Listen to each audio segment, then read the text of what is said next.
Сәлеметсіздер ме, 4-ші класс білім алушылары? Математика пәнінен қашықтықтан білім алу сабағына қош келдіңіздер. Сабақтың тақырыбы бұрыштарды өлшеу. Сабақтың мақсаты фигуралар салуды жазық фигураларға оське қатысы симметриялы болатын фигуралармен толықтыру, бұрыштың шамасын табу. Білім алушы транспертердің көмегімен бұрыштарды өлшеуді, бұрыштың градустық өлшемін белгілеуді үйренесің. Сабағымыздың лексикалық тақырыбы болашақ. Өткен сабақта сендер уақыт таспасына шолу жасадыңдар. Бүгін оқиғалардың қай ғасырда орын алатындығын анықтайсыңдар. Назарларыңызды 90-ші беттегі нөмір 1-ші тапсырмаға аударыңыздар. Бірінші, 1799 жылы француз Луи Николя Робер алғаш қағаз жасайтын машинені ойлап тапты. Бұл жыл қағаз жасайтын машине ойлап табылған жыл болып саналады. Екінші, 1876 жылы 7 наурызда Александр Грэхэм Белл телефон жасап шығаруға патент алды. Үшінші, 1889 жылы Джордж Истмен жылдам фотоға түсіре алатын фотоүлдір мен камераны патенттеді. Ол өзінің өнер табысын кодек деп атады. Берілген тапсырма бойынша оқиғалардың қай ғасырда орын алғанын анықтаңыздар.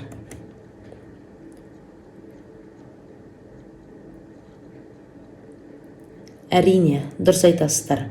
Француз Луи Николя Робер 18 ғасырда 1799 жылы алғаш қағаз жасайтын машинені ойлап тапты. Александр Грэхэм Белл 19 ғасырда 1876 жылы 7 наурызда телефон жасап шығаруға патент алды. Джордж Истмен 19 ғасырда 1889 жылы жылдам фотоға түсіретін кодек деп аталатын фотоүлдір мен камераны патенттеді. Әр ғасырда өнерлермен танылған өнертапқыштардың өнері туралы мәлімет алдық. Яғни бір ғасырда 100 жыл бар. Білім алушы, енді нөмір 2-ші тапсырмаға назар аударайық. Қай кесінді ұзын екендігін қалай анықтауға болады? Қай бұрыштың градустық өлшемі үлкен екендігін қалай анықтауға болады? Әрине, дұрыс айтасың. Кесінділерді сызғышпен өлшеуге болады, немесе оларды беттестіру арқылы анықтауға болады. Бұрыштарды өлшеу арқылы анықтауға болады. Транспортердің қалай жұмыс жасайтынымызды бейнежазбадан қарайық. Транспортердің көмегімен градустық өлшемі 40 градусқа тең бұрыш салуды үйренейік. Алдымен, бұрыштың бірінші сәулесін жүргіземіз.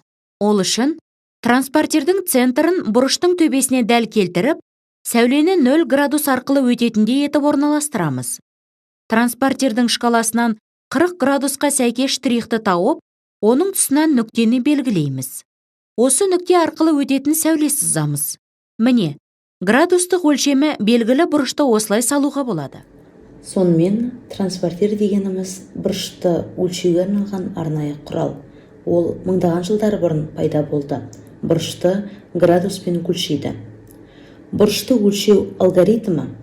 Бірінші, бұрыштың төбесін транспортердің центрімен сәйкестендіреді. Екінші, бұрыштың екінші қабырғасы өтетін шкаладағы штрихтар тауып белгілейді. Шкала бойынша бұрыштың градустық өлшемін анықтауға болады. Есіңе сақта. Градустық өлшемі 90 градусқа тең бұрыш тік бұрыш деп аталады. Бұрыш NML тең 90 градусқа. Градустық өлшемі 90 градустан кем бұрыш сүйір бұрыш деп аталады.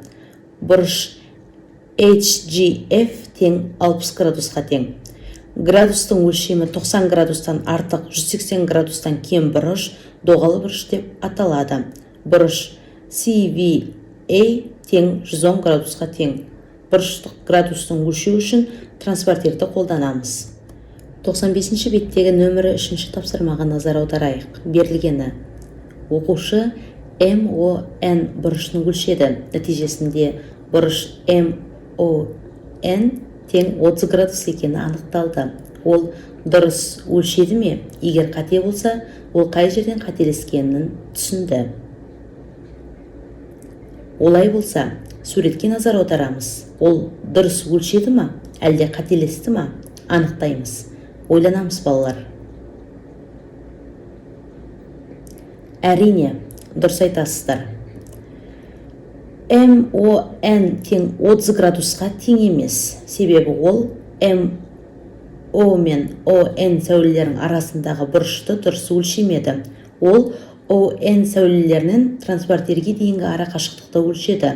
Бұрыш бір нүктеден шығатын екі сәуленің арасындағы ара қашықтық, яғни MON 150 градусқа тең. Нөмірі 5-ші есепке назар аударыңыздар. Транспортердің көмегімен балалар қиялындағы үйдің сызбасындағы бұрыштардың өлшемі анықтайды. Тік, сүйір және доғал бұрыштарды табыңыздар. Әрине, дұрыс айтасыздар балалар. Ас үй бұрышы тік бұрышты, ал қонақ үйдің бұрышы сүйір бұрышты. Осы ретпен транспортердің көмегімен анықтауға болады. Оны орындайық.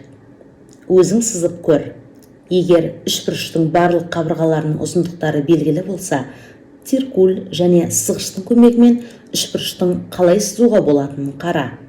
Тапсырманы дәптерімізге орындаймыз.